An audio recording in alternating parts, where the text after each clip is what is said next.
Hey guys, Lex here yet again with another video. This time I wanted to yap a little bit about the Trial of Chaos and its current iteration in Path of Exile 2. So in this most recent league with its very unique yet still somehow functional economy, Trials of Chaos became a pretty legit way to earn currency if you sold the fragments. I think they were going for 25 to 26 div at some point. I spent a little time farming these up, and as a baseline I actually quite like the Trial of Chaos. I think it's a fun little mini roguelike that you can choose just how things are getting more difficult as you progress, but at the same time, after running these for a bit, I started noticing some pretty annoying but also obvious issues that I think could be fixed, and in a lot of cases easily fixed. Some of this involves mechanics in the trial that just artificially increase the amount of time each run takes just by virtue of the mechanic time gating you essentially. Other issues are informational, whether via like tooltips or visually, and then there are others that are straight up suggestions to make the trials a little more interesting, challenging, or rewarding in some ways. So in that spirit, I just wanted to offer GGG some ways that they could fix or improve the Trials of Chaos, not to make it like a speed farming strategy or anything, but to make them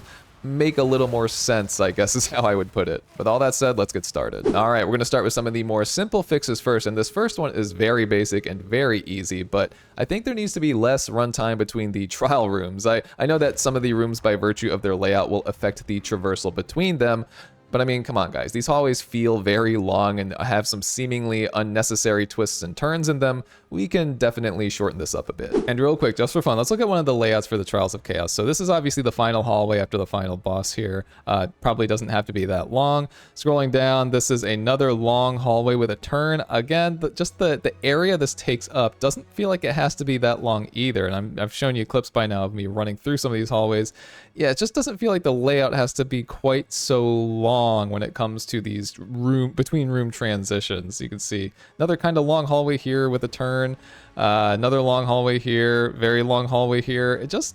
I feel like you can cut down on the runtime just a little bit between the rooms. Don't get me wrong, I really love the theme of this area, the whole like ruined temple vibe with the waterfalls and the sun shining through, some of the architecture.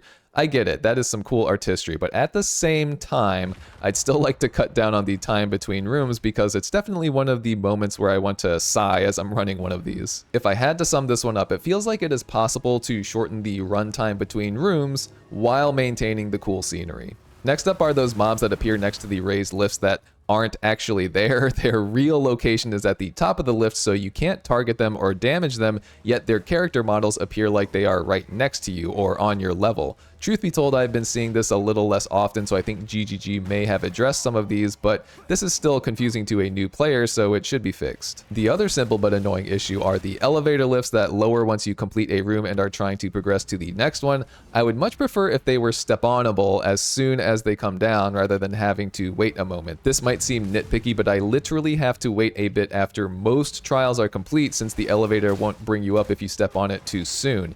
And often I have to step back off of the elevator and back on again to proceed. Would love it if this would just take you up straight away. Alright, next up, speaking again for new players, but honestly myself for some of these, I think some of the tooltips in the Trials of Chaos could use some work. They are all pretty bare bones, and truth be told, some of the modifiers are very simple and don't need a lot of explanation, but there is crucial stuff missing from some of the tooltips, like on the volatiles here. You're going to hear me talk about this one a few more times in the video, but you can see that it describes the behavior of these volatiles, but doesn't list the damage type, while on other tooltips like the blood globules, it clearly lists physical damage. So again, this is pretty specific, but just more information here would be useful for newer players and honestly more experienced players too. There are other examples like the monsters are protected by energy shield one. Just how much energy shield are they gaining? A percentage of their health perhaps? Just throw that on there. Enraged bosses, they deal more damage and take less damage, verbatim from the tooltip.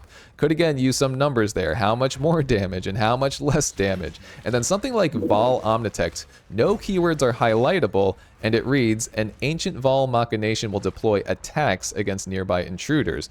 What kind of damage is that? What kind of attacks, etc. Again, just some more detail on these tooltips would be helpful. But let's go back and talk about the volatiles a bit more. So personally, I find this to be one of the more annoying mods in the Trials of Chaos because of a few reasons, and one of them being that they pursue you with no set duration before they explode. Or actually, I think they technically do have a set duration, but it's a very long one, and basically they'll just pursue you for miles unless you decide to turn around and give them a kiss, and then they explode. This feels a little annoying in practice because you basically have to babysit these volatiles as you kill things. Like in the back of your head, after wiping a big group before you move on, you'll have to go back and detonate those volatiles to make things a little safer instead of just progressing on to the next group. This is the best way to deal with these at the moment. All I suggest here is add a shorter detonation timer to the volatiles. They shouldn't be able to chase you for what feels like forever. That just seems a little ridiculous. And you should reward players for having speedier characters or builds that are able to outrun them. And I know you should obviously set the detonation timer so that it's long enough so that they are still a bit of a challenge, but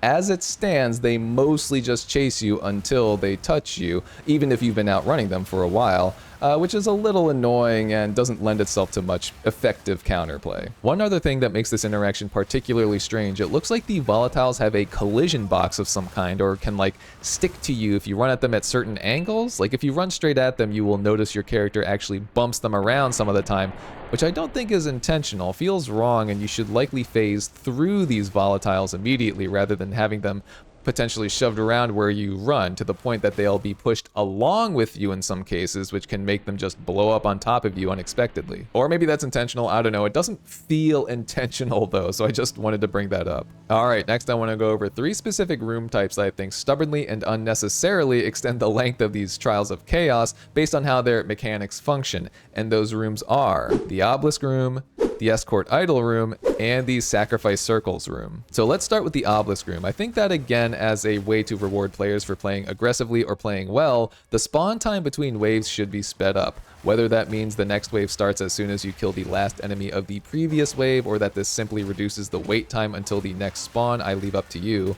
But I'll compare this to the Trial of Stickiness Hourglass trial for a second here, where killing rares reduces the overall timer of the trial. That honestly feels pretty good, whatever your opinion may be of the Trial of Stickiness. I actually like running that too, but I think something similar should be implemented here. Honestly, I wouldn't even mind if GGG just scraps the time mechanic altogether and just makes the Obelisk room a set number of waves that spawn faster and faster based on how quickly you are wiping them. Or maybe like a kill quota you have to meet, but right now the room seems slow and time-gatey with how you progress through it, and for no good reason. Next is the Escort room.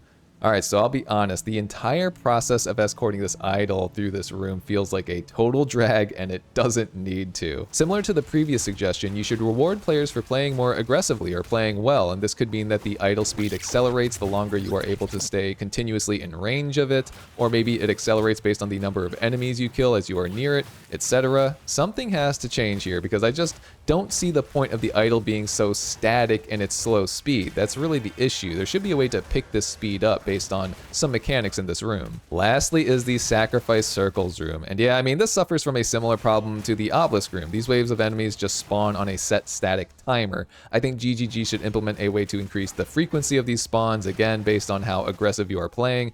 I just don't see the point in setting these spawn timers, to be honest. It's not like these are challenging mobs, so really we're just bottlenecked at these spawns, waiting to progress with the trial, essentially. Another thing I have an issue with is some of the modifier effects not disappearing after a trial is complete. And what I mean by this is that some of the modifier effects will disappear immediately after a trial is complete, but then we have some that persist well after one is complete, you know, like the lightning runes if you have set one off, or again the blood pools left by the blood globules dropping wherever. In my opinion, I think GGG should just take another pass at all of the modifiers and their effects, because though I know to look out for some at this point, there are many that will just occur well after a room is complete or a boss is killed, and I don't think any effects should persist after the objective of the room is complete, but hey, that could just be me. And to close things out, I wanted to leave a couple of suggestions that could make the Trials of Chaos a little more interesting and more rewarding in some ways, without being too, you know, overpowered loot and currency wise. My first one is this: maybe have some rare corruption modifiers for some of the rooms that can make things vastly more difficult,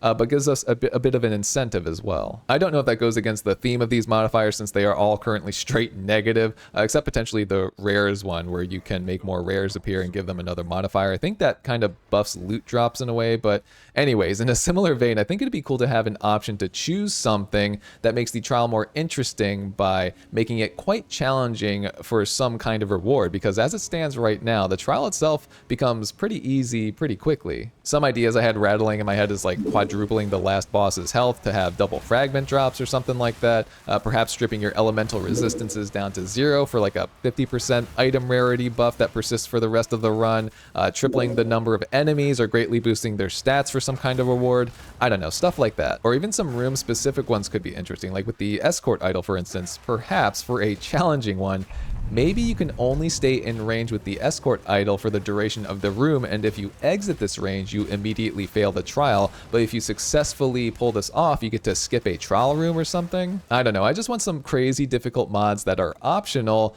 for some kind of cool reward, because right now, it just feels a little less engaging when things are so easy. And lastly, I'll leave you with another idea I had, and again, kind of in rough draft form here, but I think another big improvement to the Trial of Chaos would be the rare loot rewards. And I'm talking about the corrupted rare items that become a part of your rewards at the end of the trial that ultimately get filtered out because they are pretty much always terrible. So I had this idea, and this might be bleeding into league mechanic territory here with how big of a change this is, but I thought it would be cool if you were presented with several different corrupted items at the start of the trial that you could, select from and choose to modify as you progressed through the trial. Like, as you progress through the trial, you're able to modify and pseudo craft this corrupted item with each completed room. Maybe you're able to add that third socket to a corrupted item that normally only has 2 sockets. And maybe you're actually able to improve the quality of a corrupted item up to 20%, which, again, they pretty much never are in the trial. And maybe if you tackle a particularly difficult challenge in the trial, you have the option to double corrupt a unique you selected. I don't know, maybe that's a temple-specific thing, but I picture this working loosely similar to how you can buy items from the expedition merchants for artifact currency, and then you can modify these items further by spending more artifact currency over and over again. I know this isn't exactly the same, but I picture something similar is all, being able to basically modify or add prefixes and suffixes, or even add some of the corrupted specific add-ons like those extra sockets or some extra random stats would be a cool way to incentivize running the trial, and would make it the only way you could kinda modify a corrupted item in the game, which I think is thematic to the trial. Obviously, GGG can add some RNG to brick some of this corrupted crafting because I wouldn't want it to be too powerful, but the overarching problem is this. The rare item rewards in the Trial of Chaos are very quickly rendered useless in the current version of the game, and it would be cool to at least have some chance of a useful item because, as it stands, they're just total crap right now since they are unmodifiable and pretty much never have max quality or sockets. Anyways, that's going to wrap it up for this one, guys. Let me know in the comments if you guys have come up with your own ideas or have experienced similar frustrations, or if I missed going over any of the rough spots in the Trials of Chaos currently. But that's going to be it for now. I will see you in the next one.